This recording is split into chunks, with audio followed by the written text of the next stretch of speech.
Hello everyone, welcome to PK chemistry. So हमने जो series start किया था बेमिसाल 100 सवाल, आज उसमें हम लोग करने वाले crystal field theory coordination compound का क्रिस्टल फील्ड थ्योरी से मोस्ट इंपॉर्टेंट क्वेश्चन को करने वाले हैं। ठीक है, तो क्रिस्टल फील्ड थ्योरी का एक पॉइंट जो बहुत इंपॉर्टेंट है वो ये है कि क्रिस्टल फील्ड थ्योरी ने मेटल और लिगेंड को as a point charge consider किया था। वैलेंस बॉन्ड थ्योरी ने क्या बोला था कि मेटल और लिगेंड के बीच में पार्शियल कोवैलेंट बॉन्ड होता है जिसको हम कोऑर्डिनेट बॉन्ड बोलते हैं। बट क्रिस्टल फील्ड थ्योरी ने बोला नहीं, ऐसा कोई बॉन्ड होता नहीं है, इनके बीच में इलेक्ट्रोस्टैटिक फोर्स ऑफ अट्रैक्शन होता है। बिकॉज उसने क्या किया था, मेटल और लिगेंड को एज अ पॉइंट चार्ज मतलब चार्जेस के जैसा ट्रीट किया था। अब जो मोस्ट इंपॉर्टेंट इसमें है क्रिस्टल फील्ड थ्योरी में वो हमारा स्पेक्ट्रोकेमिकल सीरीज।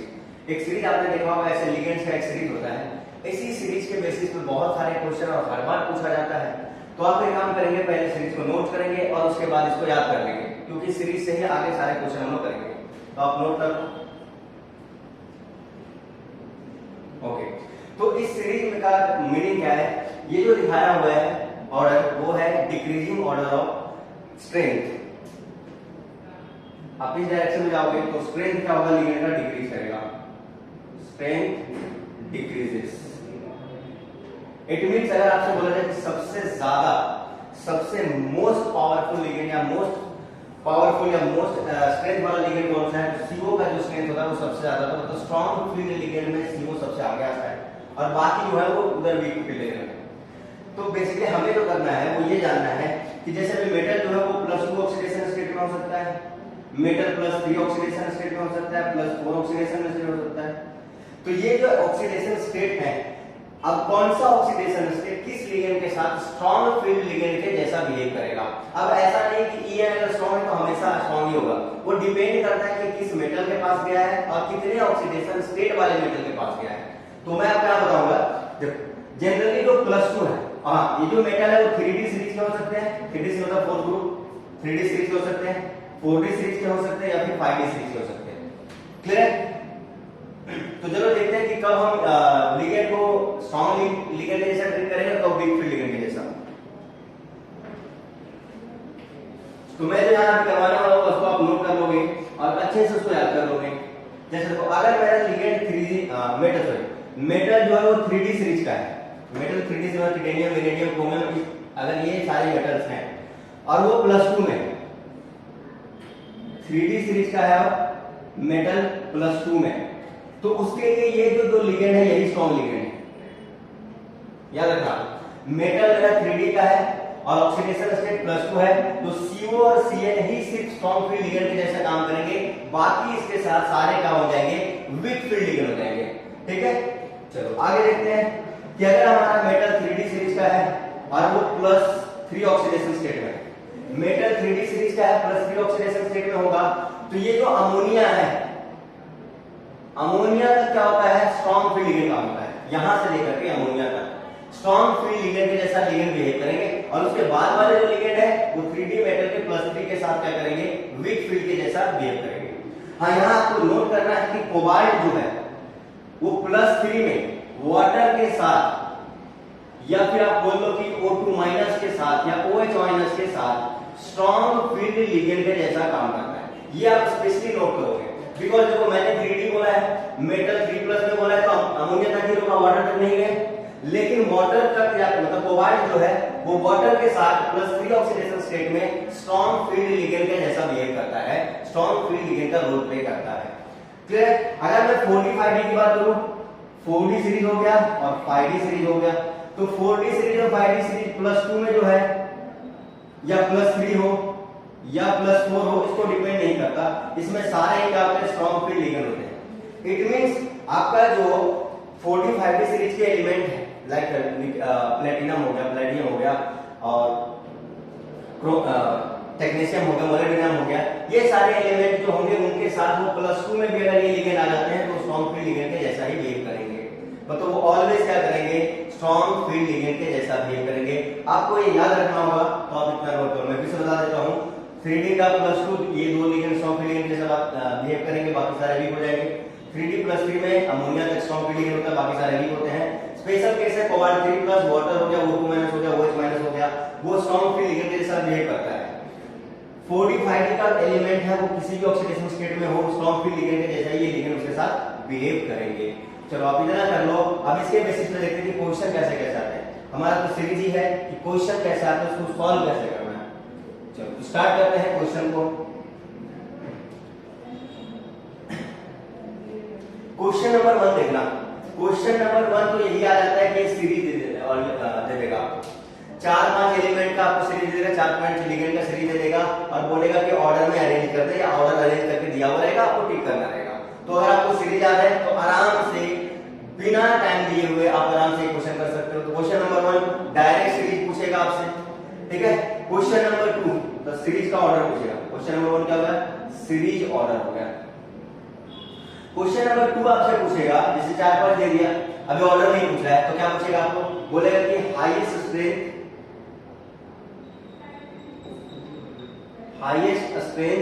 या फिर lowest strength.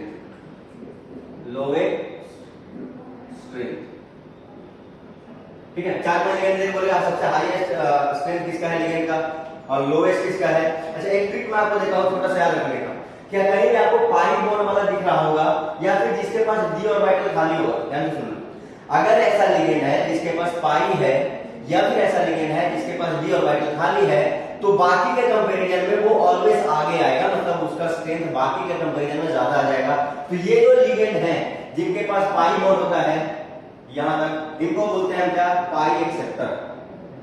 These are called pi acceptor, ठीक है। और ये जो लिगेंड है जिनके पास सिर्फ सिग्मा बॉन्ड है, इनको आप क्या बोल दोगे, इनको बोलोगे सिग्मा डोनर। ये जाने जाते हैं सिग्मा डोनर के नाम से। और ये जो है जिनके पास माइनस होता है, जिनके पास माइनस होता है, these are called pi donor. जिसके पास माइनस है या जिसके पास एक से ज्यादा लोन पेयर है, वो पाई डोनर के जैसा काम करते हैं। जो सिर्फ सिग्मा बॉन्ड बनाते हैं वो सिग्मा डोनर लिगेंड कहलाते हैं। और जो पाई बॉन्ड रखते हैं या फिर जिनके पास डी ऑर्बिटल खाली होता है तो पाई एक्सेप्टर होते हैं। तो थर्ड नंबर क्वेश्चन आपका यही हो जाता है, टाइप ऑफ लिगेंड आपसे पूछ लेगा। Type of ligand, sigma donor है, पाई डोनर है या पाई एक्सेप्टर है, क्या है वो आपसे पूछेगा। तो आपको याद रखना है, जिसपे माइनस दिख जाए वो क्या हो जाएगा, पाई डोनर। अच्छा जो पाई डोनर होता है वो सिग्मा डोनर भी होता है, याद रखना आपको। जो पाई डोनर होता है वो सिग्मा डोनर भी होता है, ये याद रखना। तो पाई डोनर, सिग्मा डोनर सिर्फ सिग्मा डोनर होता है, ना तो लेता ना देता, सिर्फ देता जो है सिग्मा से देता है। पाई एक्सेप्टर जो है, पाई एक्सेप्टर है, ये पाई से लेंगे और सिग्मा डोनर भी होते हैं। जो पाई एक्सेप्टर है वो सिग्मा डोनर भी होते हैं, जो पाई डोनर है वो सिग्मा डोनर भी होते हैं। क्लियर है। चलो तो 3 टाइप ऑफ क्वेश्चन तो यही हो गया आपका, मैं क्वेश्चन करके दिखाऊंगा। अभी आगे बढ़ते हैं हम लोग कि और कैसे क्वेश्चन पूछा जा सकता है, आप नोट कर लें इसको। चलो तो एक काम करते हैं, अभी हम ऑर्डर, ये आपको दिखाता हूं स्प्लिटिंग। अच्छा क्रिस्टल फिल्ड थ्योरी ने क्या बोला था कि अगर जो लिगेंड है, लिगेंड जैसे ही मेटल के कांटेक्ट में आएगा तो मेटल के जो ऑर्बिटल है वो स्प्लिट हो जाएंगे, टूट जाएंगे। अब डिपेंड करेगा कि लिगेंड किस फील्ड से आ रहा है। अगर ऑक्टाहेड्रल फील्ड से आएगा तो अलग तरीके से टूटेगा, टेट्राहेड्रल फील्ड से आएगा तो अलग तरीके से टूटेगा, स्क्वायर प्लेनर फील्ड से आएगा तो अलग तरीके से टूटेगा।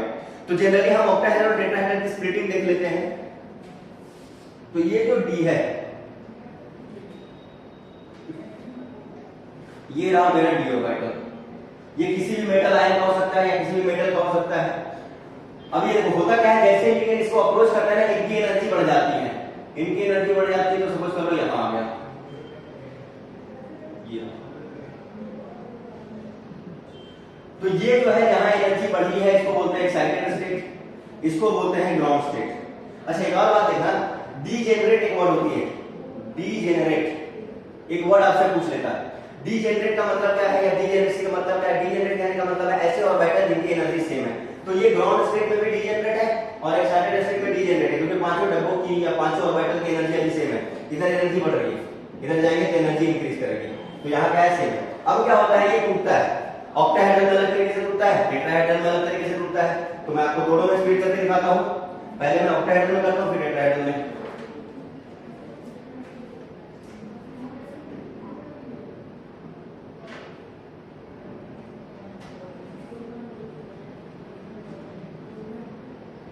ये हो गया आपका ऑक्टाहेड्रल फील्ड में।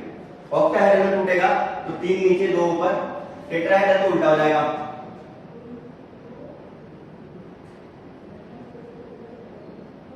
टेट्राहेड्रल में 3 ऊपर और 2 नीचे, ये हो गया। ऑक्टाहेड्रल में इन तीनों ऑर्बिटल का नाम होता है T2G which is also known as triply degenerate। Triply degenerate कहने का मतलब है, अभी आपको पता है डीजेनरेट का मतलब सेम एनर्जी, ट्रिपली मतलब तीन ऑर्बिटल का, तो तीन ऑर्बिटल की सेम एनर्जी, इसलिए क्या बोलते हैं, ट्रिपली डीजेनरेट बोलते हैं। इसको रिनोट करते हैं Eg से, या फिर बोला जाता है डबली डीजेनरेट। डबली डीजेनरेट मतलब दो ऑर्बिटल जिनकी एनर्जी सेम है, तो दो ऑर्बिटल की एनर्जी सेम होती है। अच्छा, इन ये जो ऑर्बिटल है, डी के तो पांच ऑर्बिटल थे ना, dxy dyz, तो ये कौन से हैं, तो नीचे जो आते हैं वो होते हैं dxy dyz और dxz होते हैं। ये भी आपको याद रखना है, नीचे कौन जाते हैं, ऊपर वाले जाते हैं dx square minus y square और dz स्क्वायर। क्लियर है? अच्छा, यहां देखते हैं, ये जो है इसको हम ई, इसमें जी वर्ड नहीं लगाते, ई और T2 लिखते हैं। जी इसलिए नहीं लगाते क्योंकि टेट्राहेड्रल ज्योमेट्री जो वो स्फेरिकल नहीं है। स्फेरिकल कहने का मतलब है एक जैसा नहीं है, वो उसका अलग अलग ओरिएंटेशन होता है, या उसमें बोल सकते हो कि आप सिमेट्री नहीं, ठीक है, उसमें से कोई प्लेन पास नहीं कर सकते आप, सिमेट्री नहीं है। अगर सिमेट्री नहीं है तो इसलिए हम जी नहीं लगाते। जी कहाँ यूज करते हैं, जिस मॉलिक्यूल के अंदर सिमेट्री हो। जैसे आप देख लो, जो हमारा ऑक्टाहेड्रल है, ऑक्टाहेड्रल में क्या होता है, चार प्लेन में तो एक ऊपर एक नीचे, तो सिमेट्री है। यहां से अगर यहां चलूंगा तो हमें मिलेगा, यहां चलेगा सेम मिलेगा, सेम इधर चलेंगे इधर चलेंगे, तो बेसिकली इसके पास सिमेट्री होता है। आपको याद रखना कि सिमेट्री की वजह से यहाँ जी आ रहा है, और टेट्राहेड्रल सिमेट्री नहीं होते इसलिए जी नहीं लगाते, तो यहाँ हम सिंपली लिखते हैं ई और यहाँ लिखते हैं T2। क्लियर है? फिर से वही बात, नीचे आया कौन सा, dx square minus y square, और ये dz स्क्वायर, ऊपर कौन सा चला गया, dxy dyz और dxz। क्लियर है? अब आपको एक और बात याद रखनी है कि ये जो बीच का सेंटर है, इसको बोलते हैं बेरी सेंटर। दोनों ऑर्बिटल के बीच का जो सेंटर है, बीच का जो लाइन है, इसको बोलते हैं barycentre. This is called barycentre. ठीक है? अब ये और अभी क्या हो रहा था, इधर एनर्जी बढ़ रही थी, अब ये टूटा तो एक की एनर्जी बढ़ गई, एक की एनर्जी घट गई। ठीक है, तो ये घटा है, एनर्जी घटा है, इसका मतलब इसने एनर्जी रिलीज किया होगा तभी घटा है। तो कितना डिक्रीज हुआ है, तो ये जो वैल्यू होता है वो होता है आपका minus 0.4 dq, sorry del naught. अगर dq में लिखेंगे तो क्या हो जाएगा, -4 dq। क्लियर है? ऊपर क्या हुआ कि इसने एनर्जी गेन की होगी तब बढ़ा होगा, तो कितनी एनर्जी गेन करी है, तो इसने एनर्जी गेन किया है, इसको ऊपर लिख देता हूं, dx square minus y square dz square. तो इसने कितनी एनर्जी गेन करी है, इसने किया प्लस का 0.6 डेल ओ का मतलब ऑक्टाहेड्रल, या फिर अगर आप dq में लिखोगे +6 dq हो जाएगा, बिकॉज 1 डेल नॉट बराबर होता है 10 dq। या क्या होगा, क्लियर है? उसी तरह ये घटेगा, कितने से घटेगा, अब ये रहा इसका वेरी सेंटर। ठीक है, ये भी डिक्रीज किया होगा, तो जितने से ये बढ़ा उतने से घटेगा, -0.6 डेल टी होता है, ये ध्यान देना आपको। यहां जो होता है वो डेल टी होता है, डेल ओ नहीं होता है। ऊपर जाते हैं तो ये कितने से बढ़ा होगा, मतलब बढ़ा होगा एनर्जी अब्सॉर्ब करनी होगी, तो 0.4 डेल टी, या फिर आप लिख सकते हो +4 का dq। ये रहा, तो ये आपको स्प्लिटिंग आनी चाहिए कि कितने से डिक्रीज हो रहा है, कितने से इंक्रीज हो रहा है। तो इसका मतलब ये हुआ कि ये जो पूरा डिस्टेंस यहां से यहां तक का है, यहां से यहां तक का डिस्टेंस है, ये होता है 1 डेल ओ हो सकता है, या फिर उसको आप 10 dq बोलते हैं, और इसी को बोलते हैं crystal field splitting energy. This is known as crystal field splitting energy. अब इसके बेसिस पे क्वेश्चन पूछ लेते हैं हम, तो बेसिकली क्वेश्चन करने वाले हैं कैसे कैसे पूछते हैं, तो आपको इतना याद होना चाहिए, नोट कर लो आप। चलो, तो हम अब क्वेश्चन पे आते हैं डायरेक्ट कि क्वेश्चन कैसे कैसे पूछेगा। स्प्लिटिंग आपने देख लिया,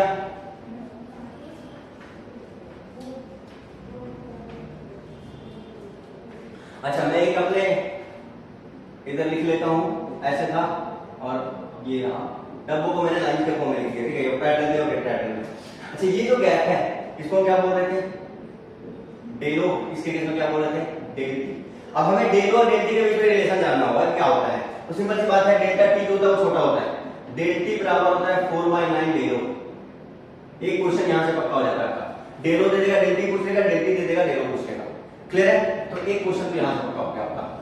नेक्स्ट देखना, ये कैसे आया मैं भी नहीं करवा सकता क्योंकि हम कर नहीं रहे हैं, हम बात कर रहे हैं क्वेश्चन की, टाइप ऑफ क्वेश्चन भी कैसे करते हैं। जब मैं डिटेल में पढ़ाऊंगा तब आपको बताऊंगा ये आता कैसे है। ठीक है, ओके। नेक्स्ट है कि आपको क्वेश्चन और क्या पूछता है, आपको पूछता है एनर्जी, वेवलेंथ, इंटेंसिटी,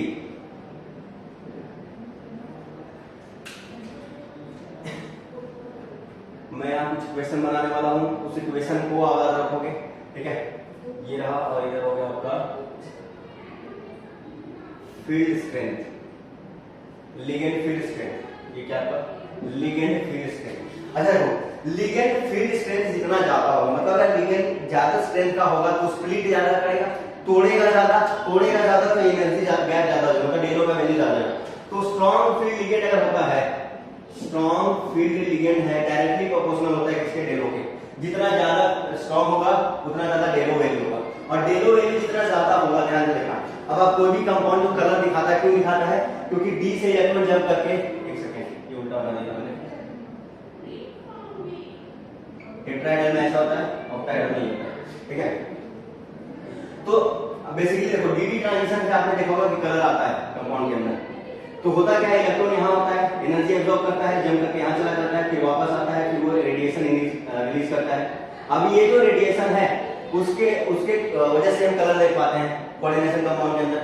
तो कोऑर्डिनेशन कंपाउंड के अंदर जो कलर आता है या फिर रेडिएशन जो रिलीज हो रही है, उसकी एनर्जी आपसे पूछ लेगा, उसका वेवलेंथ पूछ लेगा, उसकी इंटेंसिटी पूछ लेगा। तो इन सब ये हुआ कि जैसे जैसे फील्ड स्ट्रेंथ बढ़ेगा वैसे वैसे डेलो का वैल्यू बढ़ेगा, और जैसे जैसे डेलो का वैल्यू बढ़ेगा वैसे वैसे एनर्जी बढ़ेगी, और एनर्जी जो होता है वेवलेंथ के इनवर्सली प्रोपोर्शनल होता है, और एनर्जी जो होता है वो इंटेंसिटी के भी इनवर्सली प्रोपोर्शनल होता है। मतलब कि वेवलेंथ क्या है, इंटेंसिटी के डायरेक्टली प्रोपोर्शनल है। जैसे कि देखो ये इक्वेशन बहुत इंपॉर्टेंट है, अभी यहां से मैं आपको 3 टाइप का क्वेश्चन करवा देता हूं। आपको कंपाउंड दिए गए हैं, और अच्छा एक और बात देखना, ये जो डेलो का वैल्यू है वो डायरेक्टली प्रोपोर्शनल होता है ऑक्सीडेशन स्टेट का। अगर ऑक्सीडेशन स्टेट बढ़ेगा तो डेलो का वैल्यू बढ़ेगा, डेलो का वैल्यू बढ़ेगा तो एनर्जी बढ़ेगा, एनर्जी बढ़ेगा तो वेवलेंथ घटेगा, वेवलेंथ घटेगा तो इंटेंसिटी घटेगा, याद रखोगे। तो मैं कुछ कंपाउंड देता हूं, लाइक ये आपका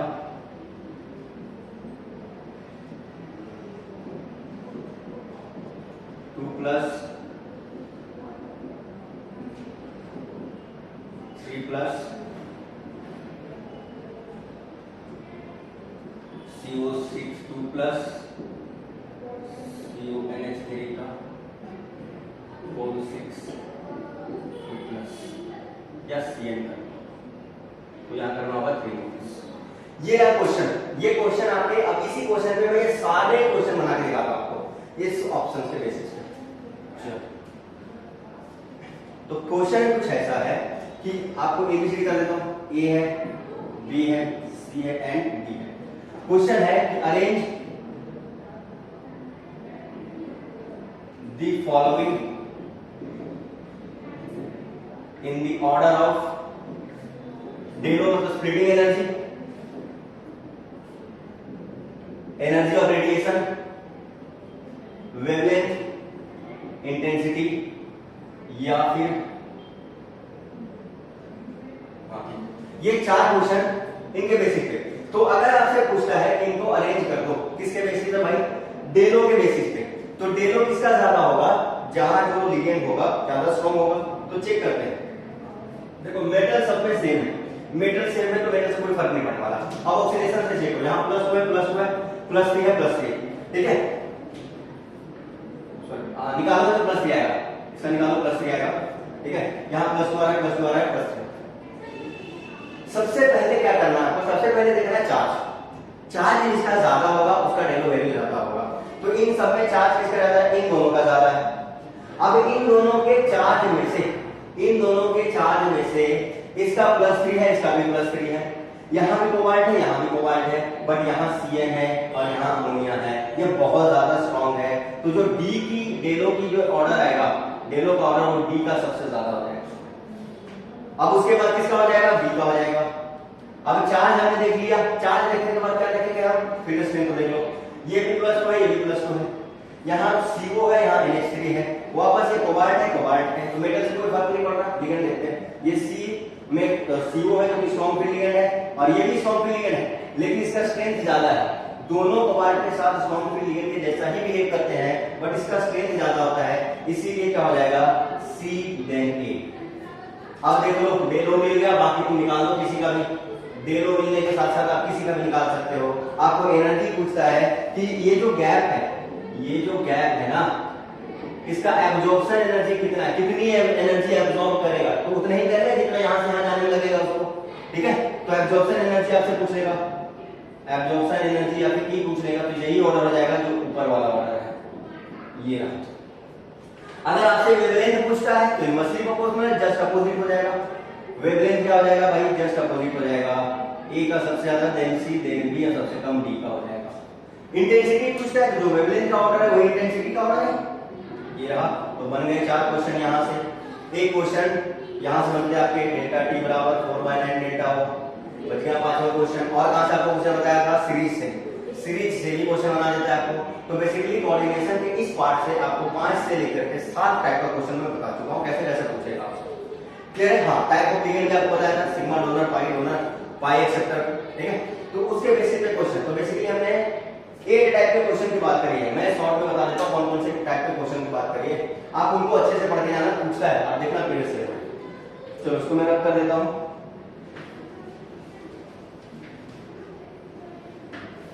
तो इस सीरीज में जो हमने बात की है question number 1, question number 1 series, वो जो सीरीज लिखा था डायरेक्ट उसका ऑर्डर पूछने का, सीरीज ऑर्डर, ठीक है। Question number 2 strong field ligand and weak field ligand आपसे पूछेगा कि सबसे स्ट्रॉन्ग कौन है, सबसे वीक कौन है, ठीक है। क्वेश्चन नंबर 3 आपसे क्या पूछेगा, हाँ टाइप ऑफ लिगेंड पूछेगा कि ये लिगेंड का नेचर कैसा है, type of ligand, sigma donor है, पाई डोनर है, पाई एक्सेप्टर है, क्या है, वो आपसे पूछेगा। क्वेश्चन नंबर 4 जो आपका, क्वेश्चन नंबर 4 आपसे डेल टी डेल ओ दे देगा, डेल टी निकलवा लेगा, डेल टी दे देगा, डेल ओ निकलवा लेगा, ये रिलेशन आपसे पूछ लेगा। क्वेश्चन नंबर जो 6 आपको बताया था वो डीजेनरेसी का बताया था, डीजेनरेसी का बताया था, ठीक है। क्वेश्चन नंबर 6 आपको डीजेनरेसी का बताया था। क्वेश्चन नंबर 7 डीजेनरेट क्या होता है, जिनकी एनर्जी सेम होती है, तो कितने डीजेनरेट है, ट्रिपलेट डीजेनरेट है, पेंटा डीजेनरेट है, तो जितने ऑर्बिटल साथ में होंगे उतने डीजेनरेसी हो जाएगी उनकी, ठीक है। तो 7th नंबर आपको क्वेश्चन क्या बताया मैंने, हाँ एनर्जी, एब्जॉर्प्शन एनर्जी के बारे में बताया कि उसका ऑर्डर क्या होगा। फिर आपको क्वेश्चन नंबर डेलो का वैल्यू बताया कि वो कैसे वेरी करेगा, ऑक्सीडेशन स्टेट पे भी डिपेंड करता है, लिगेंड के स्ट्रेंथ पे भी डिपेंड करता है। क्वेश्चन नंबर 9 जो आपको मैंने बताया वो लैम्डा बताया, मतलब जो एब्जॉर्प्शन जो रेडिएशन रिलीज होगा उसका वेवलेंथ का ऑर्डर क्या होगा। देन क्वेश्चन नंबर 10 आपको क्या बताया मैंने, इंटेंसिटी बताया कि जो रेडिएशन रिलीज करेगा उसकी इंटेंसिटी क्या होगी। अब इंटेंसिटी के बेसिस पे क्या करते हैं, कलर डिसाइड करते हैं ना, गाढ़ा होगा कलर, लाइट होगा कलर, डार्क कलर होगा, लाइट कलर होगा, वो डिसाइड करते हैं कैसे, इंटेंसिटी के बेसिस, ठीक है। तो ये क्रिस्टल फिल्म थ्योरी का पार्ट 1 था। नेक्स्ट सेशन में पार्ट 2 लेके आएंगे और वहां भी आई थिंक अप्रोक्स 6 से 7 टाइप के क्वेश्चन के बारे में बात करेंगे, ठीक है। तो चलो मिलते हैं नेक्स्ट वीडियो में, थैंक्स फॉर वॉचिंग।